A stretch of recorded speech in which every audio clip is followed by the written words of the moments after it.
समस्त भावी शिक्षकों को मेरा प्यार भरा नमस्कार। आज दिनांक 16 जून 2021 बुधवार। दोस्तों, पिछली क्लास के अंतर्गत हम संकलित शिक्षक शिक्षा कार्यक्रम के दूसरे भाग विषय वस्तु संबंधी कार्यक्रम के संदर्भ में विस्तार से अध्ययन किया था। शिक्षण के कार्य को जारी रखते हुए आज की इस क्लास के अंतर्गत हम संकलित शिक्षक शिक्षा कार्यक्रम का जो तीसरा एवं अंतिम भाग है प्रायोगिक कार्य, इसके संदर्भ में विस्तार से अध्ययन करेंगे। प्रायोगिक कार्य प्रैक्टिकल वर्क की टीचर एजुकेशन से संबंधित किस प्रकार का प्रायोगिक प्रैक्टिकल से संबंधित कार्य होता है। संकलित शिक्षक शिक्षा कार्यक्रम के तरतीब भाग में प्रायोगिक कार्यक्रम की रूपरेखा निश्चित की गई, क्योंकि शिक्षण कार्य अपने आप में एक प्रयोग है जो कि विद्यालय रूपी प्रयोगशाला में शिक्षक के द्वारा छात्रों के साथ संपन्न किया जाता है। यह शिक्षण अभ्यास का कार्य शिक्षा के सभी स्तरों, चाहे वह प्राथमिक स्तर हो, उच्च प्राथमिक स्तर हो या माध्यमिक स्तर हो, तीनों स्तरों पर शिक्षण से संबंधित यह प्रायोगिक कार्य संपादित किया जाता है।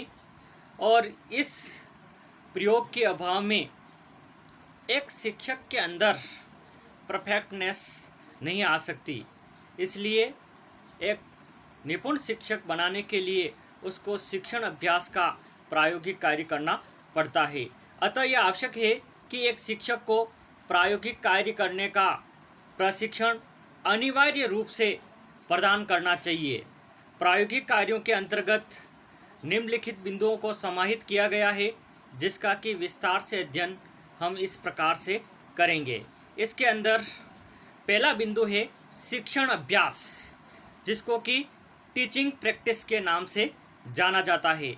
आप और हम सब जानते हैं, और आपका जब प्रैक्टिकल वर्क हुआ था उस समय आपको सिमुलेटिंग टीचिंग के तहत टीचिंग प्रैक्टिस का कार्य करवाया गया। शिक्षण अभ्यास संकलित शिक्षक शिक्षा कार्यक्रम का एक महत्वपूर्ण एवं अनिवार्य विषय है। इसके द्वारा एक छात्राध्यापक का मूल्यांकन किया जाता है कि वह वास्तविक रूप में शिक्षक बनने के योग्य है अथवा नहीं। छात्राध्यापक द्वारा शिक्षण अभ्यास की प्रक्रिया को सफलतापूर्वक संपन्न करने का यह अर्थ होता है कि उसमें एक कुशल शिक्षक के गुण विद्यमान है। यानी कि कहने का तात्पर्य यह है कि जो छात्राध्यापक शिक्षण अभ्यास अपने विषय वस्तु से संबंधित, अपने सब्जेक्ट से संबंधित जो शिक्षण अभ्यास का कार्य करता है और पूर्ण आत्मविश्वास के साथ, परफेक्टनेस के साथ, विषय ज्ञान के साथ में शिक्षण का अभ्यास का कार्य करता है, तो निश्चित रूप से ये लगता है कि यह छात्राध्यापक भविष्य के अंदर जो भी बालक इसके संपर्क में आएगा, निश्चित रूप से अपने विषय से संबंधित ज्ञान बिना किसी हिचकिचाहट के पूर्ण आत्मविश्वास के साथ बालकों को समझा पाएगा। अतः छात्राध्यापक शिक्षण अभ्यास की शिक्षण प्रक्रिया को पूर्ण रूप से सफलतापूर्वक संपन्न कर सकता है। वह सैद्धांतिक क्षेत्र में कितना ज्ञान रखता हो, कुशल शिक्षक नहीं बन सकता। यानी कि सैद्धांतिक रूप से चाहे वो कितना भी ज्ञान रखता है, लेकिन यदि उस ज्ञान को वो प्रस्तुत नहीं कर पा रहा है, शिक्षण अभ्यास उसको ये प्रस्तुत करने की प्रैक्टिस करवाता है। कोई भी व्यक्ति कितना भी ज्ञान रखता, लेकिन उसको जब वो दूसरों के समक्ष प्रस्तुत नहीं कर सकता, तो दूसरों के लिए वो ज्ञान किसी काम का नहीं होता है। इसलिए छात्राध्यापक को अपने विषय का ज्ञान जो कि वो रखता है, उसको प्रस्तुत करने के लिए उसको शिक्षण अभ्यास के कार्यक्रम के तहत शिक्षण अभ्यास कार्य करवाया जाता है।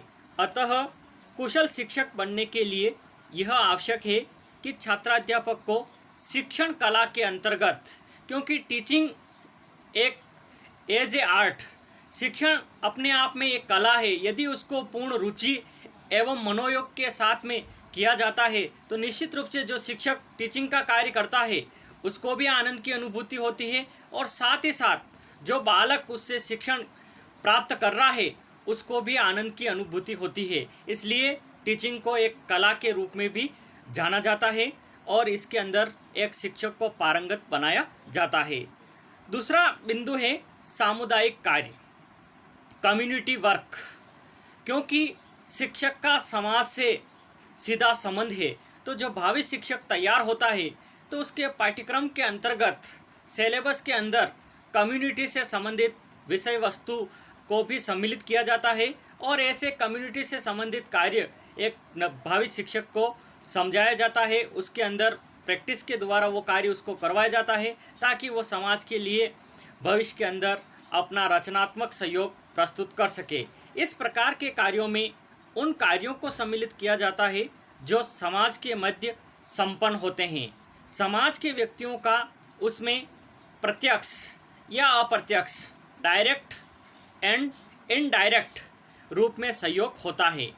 जैसे कि स्काउटिंग, गाइडिंग का कैंप एवं राष्ट्रीय सेवा योजना का कैंप, प्रौढ़ शिक्षा कार्यक्रम के अंतर्गत किसी एक व्यक्ति को शिक्षित करना आदि, ये इस प्रकार के कार्य है जो समाज से जुड़े हुए हैं।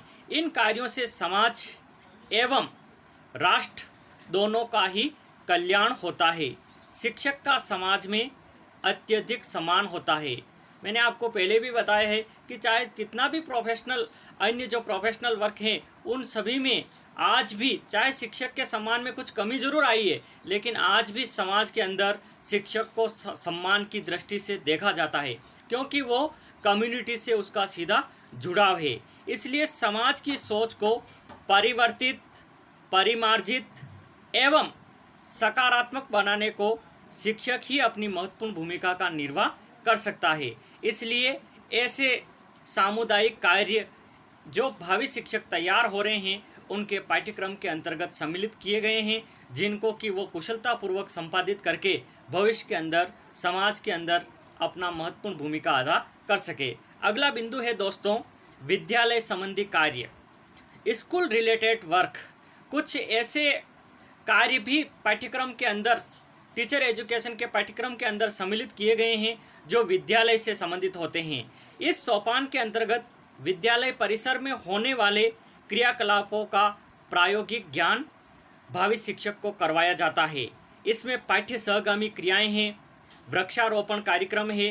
वृक्षारोपण कार्यक्रम के अंतर्गत तो दोस्तों मैंने आपको पहले भी कहा कि यह सबसे बड़ा पुण्य का कार्य है हर व्यक्ति को, क्योंकि वर्तमान समय में जिस प्रकार की परिस्थितियां बनी है, एनवायरनमेंट का संतुलन स्थापित करने के लिए एक शिक्षक एवं छात्रों को इस प्रोग्राम के तहत बढ़ चढ़ करके भाग लेना चाहिए, ताकि भविष्य के अंदर जो पीढ़ियां आएगी निश्चित रूप से उसको उसका लाभ मिलेगा।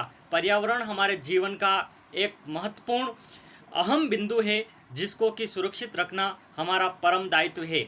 अतः ऐसे कार्यक्रम वृक्षारोपण से संबंधित है, विद्यालय की साज सज्जा एवं शिक्षण अधिगम सामग्री का निर्माण, टीचिंग लर्निंग मटेरियल का निर्माण आदि ऐसे कार्य हैं जो आपके पाठ्यक्रम के अंदर सम्मिलित किए गए हैं, जिसके द्वारा एक भावी शिक्षक अच्छी तरह से तैयार हो सके। पाठ्य सहगामी क्रियाओं का आयोजन किस प्रकार किया जाए तथा इसमें कौन कौन से साधन उपलब्ध होने चाहिए, इन समस्त प्रश्नों के उत्तर इस सोपान में पाठ्य सहगामी क्रियाओं के माध्यम से मिल जाते हैं। वर्तमान समय में पाठ्य सहगामी क्रियाओं का आयोजन एवं प्रबंधन करना एक महत्वपूर्ण कार्य है। वर्तमान इसके अभाव में किसी भी छात्राध्यापक को पूर्ण योग्य शिक्षक नहीं बनाया जा सकता, क्योंकि जो व्यक्ति पाठ्य सहगामी क्रियाओं के अंतर्गत केवल सैद्धांतिक ज्ञान देना ही शिक्षक नहीं है। शिक्षक को मैंने आपको पहले भी बताया था, एक ऑलराउंडर होना चाहिए। ऑलराउंडर की भूमिका में एक शिक्षक को अपनी दायित्व निभाना चाहिए, तो पाठ्य सहगामी क्रियाओं के अंदर भी शिक्षक का इंटरेस्ट होना चाहिए। अतः शिक्षक प्रशिक्षण कार्यक्रम में पाठ्य सहगामी क्रियाओं को अवश्य सम्मिलित किया जाना चाहिए। तो दोस्तों, जिस विषय वस्तु का जिक्र हमने ऊपर किया था, उपरोक्त संकलित शिक्षक कार्यक्रम के स्वरूप पर दृष्टिपात किया जाए तो यह तथ्य स्पष्ट हो जाता है कि संपूर्ण कार्यक्रम को प्रभावी ढंग से क्रियान्वित किया जाए तो राष्ट्र एवं समाज के लिए योग्य एवं कर्तव्यनिष्ठ शिक्षक तैयार होंगे। जो कार्यक्रम हमने जिन कार्यक्रम का तीनों कार्यक्रम का हमने जिक्र किया था संकलित शिक्षक शिक्षा कार्यक्रम का, यदि इस कार्यक्रम को पूर्ण ईमानदारी के साथ में शिक्षक प्रशिक्षण महाविद्यालयों के अंदर भावी शिक्षकों को इन कार्यों के अंदर उसको संपादित किया जाए तो निश्चित रूप से जो इन प्रशिक्षण महाविद्यालयों के अंदर जो शिक्षक तैयार होकर के निकलेंगे, निश्चित रूप से समाज एवं राष्ट्र के अंतर्गत अपनी महत्वपूर्ण भूमिका अदा कर पाएंगे। वर्तमान भारतीय समाज में अनुभवी एवं समर्पित व्यक्तित्व वाले शिक्षकों की परम आवश्यकता है। योग्य शिक्षकों के अभाव में भारतीय समाज की गति तीव्र नहीं हो पा रही है। संकलित शिक्षक शिक्षा कार्यक्रम को इस प्रकार से संपादित किया जाए ताकि राष्ट्र एवं समाज की अपेक्षाओं के अनुरूप भावी शिक्षक तैयार हो सके। तो दोस्तों, आज की क्लास के अंतर्गत हमने अध्ययन किया। आगे जब भी हम अगली क्लास के अंतर्गत मिलेंगे तो शिक्षकों के लिए व्यावसायिक जो आचार संहिता है इस बिंदु के ऊपर जिक्र करेंगे। धन्यवाद। जय हिंद, जय भारत।